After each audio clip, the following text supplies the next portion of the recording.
Hi guys, welcome back to another week of Mac Outdoors with Mia and Lea. We're happy that you're here. If it's your first time stopping in, be sure and hit that subscribe button so you don't miss any episodes. Today, Lea and I are going to be talking a little more about turkey hunting, but actually about the follow-up after the shot and how to take care of your bird. And we'll also be giving you some tips about how to get in shape for your fall hunting. Hey everybody, welcome to the Mac Outdoors podcast, where a dynamic mother-daughter duo share their adventures, tips, and advice. I am Mia, and I'll be accompanied by the one and only daughter, Lea. It is time to get to outdoors, hunt, shoot, and spend time with family and friends. Let's get this show on the road. Hey guys, so last week we talked about a bunch of stuff from NRA to my mom harvesting her turkey this year. This week we wanted to talk a little more about what to do after the shot and after your harvest. So after you take your bird, you have to decide whether you're going to be using it for food, if you want to breast it out or do a whole bird type of meal. Or if it's a super big bird and you want to mount it, you've got to decide if you're going to do a full body mount or a fan or what your plans are. So those are important things, and you need to, of course, take your pictures first, because once you get to cutting on the bird, you're not going to get a second chance at that. So it's good to have in mind what you want to do, and you can think about that while you're taking some really pretty pictures of you and your beautiful turkey. There are many different things you can do with your bird. One of the most common is doing a fan mount, which is basically as a tom would look strutting. You take their tail feathers and spread them out, and that's called the fan. And we actually keep the legs and its beard and mount them together just below it. And sometimes, if we remember, we keep our shotgun shell as well. Yeah, that's kind of fun, like for a memory, is to keep your shell that you use to shoot that bird. And some people will glue the beard to that shell, so the beard looks like it's coming out of the shell. And then she said we keep the legs, which we do. And some people just cut off the spurs and will use those for a necklace or jewelry, or just attach those. So different, be creative and do what you think looks good and what's going to preserve your memory. Another one that some do and some don't is a full body mount. I know my turkey that I got a few years ago, I decided to do him in a full body mount, as I had hunted this turkey for 2 or 3 years. And so it was a really cool memory, and I wanted to keep that memory. So I got a full body mount on that one. Plus he had a big old beard. Yes. Yes. And a lot of the times, too, if you don't want to keep full body mount or fan, a lot of the time you can donate the feathers to preschools, or if there's Native American tribes, they usually like wings and fans for ceremonies. So that's another option. Yeah, those are great ideas. And also, Hank is a fly fisherman, and we enjoy fly fishing, but we haven't learned how to tie flies yet. But people who do tie flies, a lot of them will like the feathers also, because they can use them in different patterns that they have. So that's another idea for donating some of the feathers. And so if you're going to be cooking the bird, and that means you're going to be either cutting into it, taking breasts and removing meat and such, that's an option where you can donate feathers, because you're not going to be able to do a full body mount once you start cutting into the bird. If you're going to do a full body mount, you actually can't cut into it at all. You need to carry with you either a game bag or a stocking, a nylon pantyhose stocking, and you slide that over the whole bird, and you need to get it in the freezer and cool down as quickly as possible. And then your taxidermist, when they receive it, they'll take care of cleaning it and dealing with getting the feathers and everything off, so they can provide you with a beautiful mount.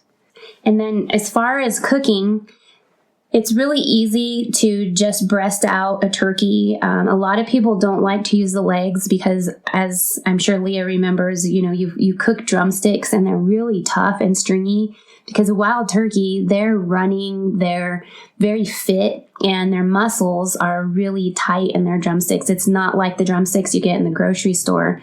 So sometimes people won't utilize the drumsticks, but you can get the meat off of there. You can make it into jerky. And another thing this year, what I did with my bird is I did a whole bird, and you have to be really careful when you do a whole bird because you're cooking it, and you can find a recipe on Beretta USA's blog for a whole bird, and that recipe is for tortilla soup, but you can do other things with it.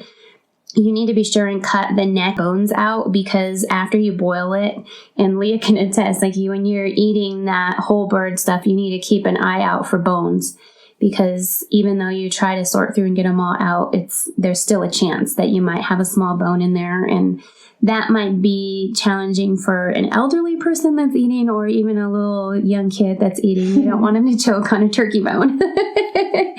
So those are options. And with a whole bird, you can utilize those drumsticks. You get the back meat, you get all the meat. There really isn't much meat on the wings. So those you can donate, as Leah mentioned, to tribes or preschools or different outlets. Leah, what else do you want to mention about taking care of your bird after the harvest? Did we kind of cover all of it? If you guys have questions, feel free to comment on our social media sites, and you can look us up, Mia Anstine or Leah Leggett. There are links in the show notes, and you can also email us. Our email address is in the show notes as well. And you can send us questions if you need more information on how to take care of your bird after the harvest. So now that turkey hunting season is over, we've also talked to you guys about bow fishing. We're going to be bow fishing a bunch, except the weather is pretty crummy right now where we're at. Some lightning, thunder, and rain, which doesn't make for fun bow fishing.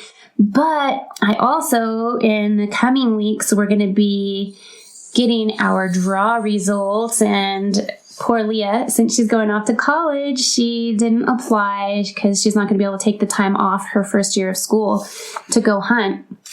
But I've applied for deer, elk, bear, and I already learned that I didn't get my mountain goat or my bighorn sheep, so I know I'm not going to get those. But June 1st, we'll learn what else we are going to draw.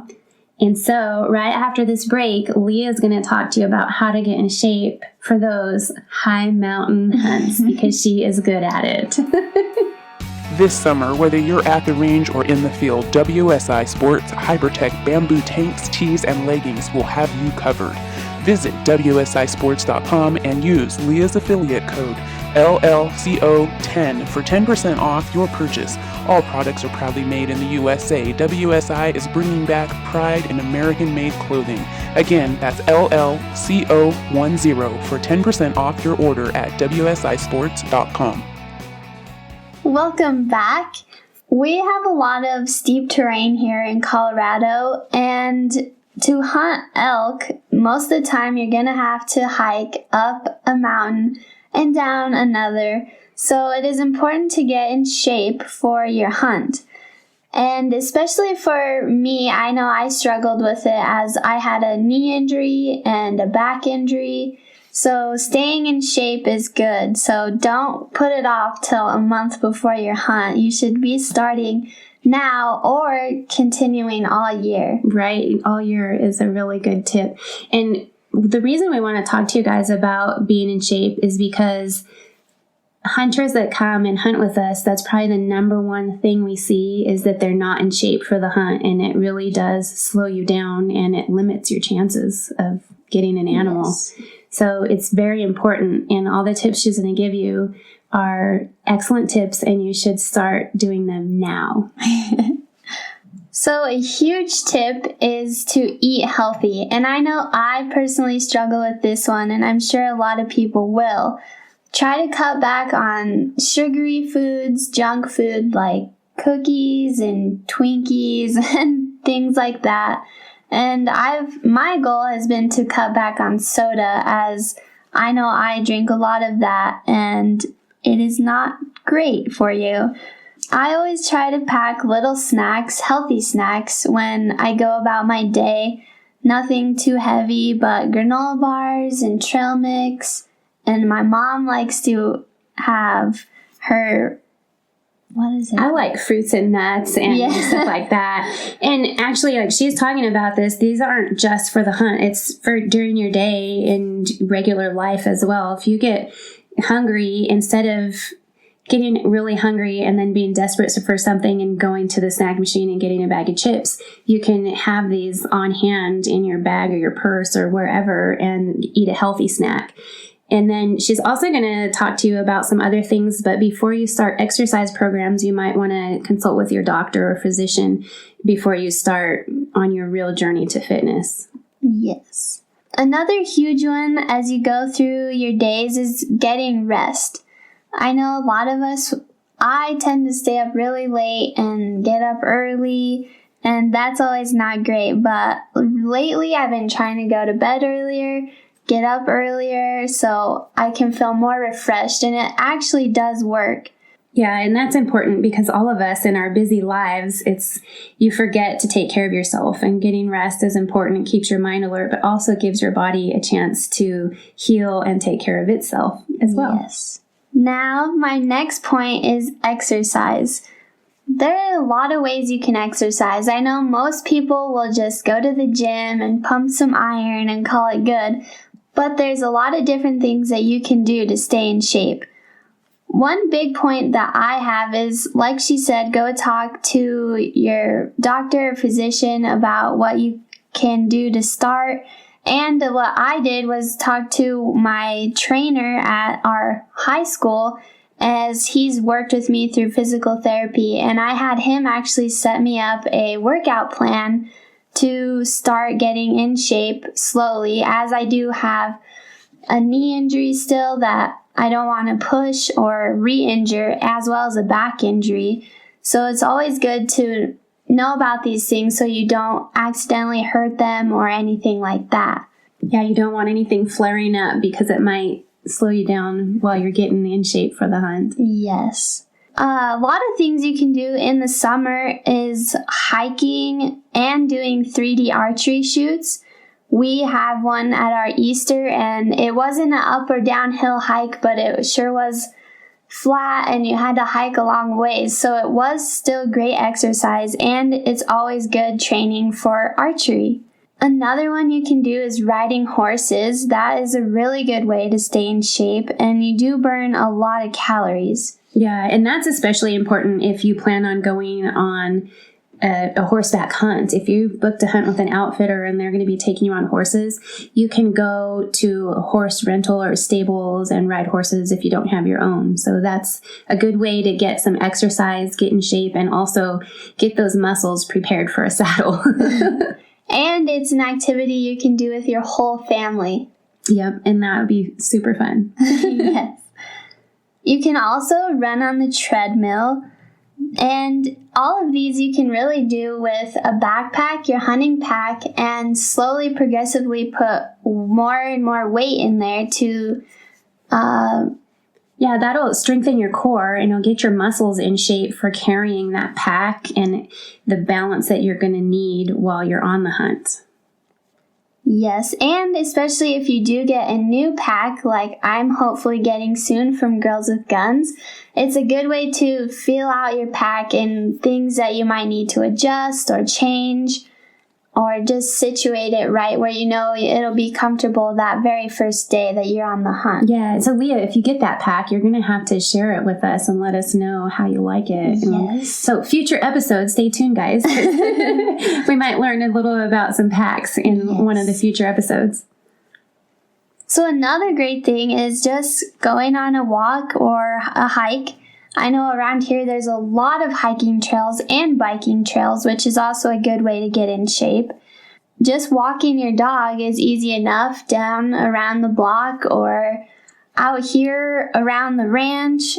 Anything really that is cardio is really good. And last but not least is going to the gym, lifting weights. You can do a lot of things. I know one that many people do is doing the stair stepper with a pack with weight, as that simulates you hiking, climbing a mountain with your weight of your pack. It is always really good to strengthen your legs. I know I get really weak in my legs after I don't do anything, especially when I was hurt. So when those are strengthened, then you have a good base for hiking. Yep. So that is just a few tips and ideas for you starting your fitness journey for your fall hunt. And if you're going anywhere that would require climbing mountains, if you have any more tips or want more suggestions, hit us up on social media at Mia Anstine and Lea Leggett or Lea Huntress. And the note on that is you can always start with your plan and slowly progress your weights and your reps, because I know my plan is just small reps, but I know as I get further and further in, I can slowly progress weight and sets. So you don't stick to just the plan you have on the first day. Yeah, so that's a great advice, Lea, to grow with your progress, because obviously if you have it too easy, you're not really gaining much other than basic physical fitness. And you want to be in shape for those higher altitudes and for the arduous hunts. So keep up the hard work. And hey guys, let us know what hunts you've drawn this year. Where are you going to be going? What are you going to be doing? We'd love to hear about it. It's always fun to see what other people are doing and what kind of fun hunts they have. Another big thing is if you are from a lower elevation and you're coming to hunt in the mountains where the elevation is very high, I know even I get elevation, I get sick over that just from going up to the top of the mountain. So it's really good to come a few days early if you do have a hunt to get elevated, and it'd even be good to go for little walks when you are there so you're getting used to the thin air. Yeah, you've got to get acclimated before you just take off and charge off up the mountain. Yes. And Lea can attest to that, and we've had hunters that have come. So we live at about 7,000 and we hunt close to 12,000 feet. And the first couple of days on the hunt, Lea gets a headache and she gets a little bit dizzy and sometimes even nauseous. And those are symptoms of altitude sickness. And that's something where you need to give your body a chance to adjust. So that is something, if you've already got a hunt, if you've drawn your hunt already, give yourself some time before you actually have to start hunting. It's pretty rough when you have to just show up and be on your game. And yes. I know if you're paying for a hunt, it can be really disappointing if you don't feel good and you've paid all this money and you can't actually go after the animals. So take all that and hopefully you guys will be successful. Yes, so good luck on your fitness journey and your hunts this year. Let us know what they are and what you're most excited about. Thanks for tuning in, and we hope you come back next week. We appreciate your listening. Have a great week, guys. Bye.